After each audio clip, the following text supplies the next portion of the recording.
ang palagi ang pagkabirhen ni Maria. Si Maria, birhen at ina, ay nagpamalas ng ganap at malayang pagkukusa ng Diyos sa pagkakatawang tao.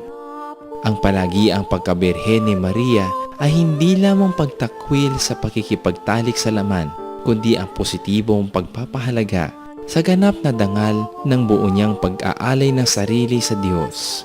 Ang pagpapalalim ng pananampalataya sa makabirheng pagkaina ay nagdala sa simbahan sa paghahayag ng sa totoo at palagi ang pagkabirhen ni Maria, maging sa pagsisilang niya sa anak ng Diyos na naging tao.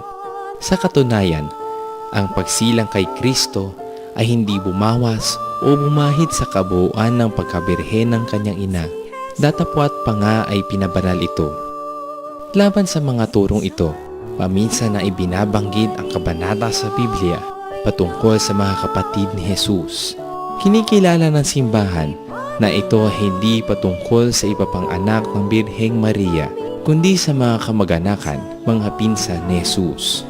Ang pagkabirhen ni Maria ay umabong sa kanyang pagiging ina, hindi lamang kay Jesus, ang panganay ng sangnilikha, kundi pati na rin sa lahat ng isisilang na muli sa bagong buhay sa kanya.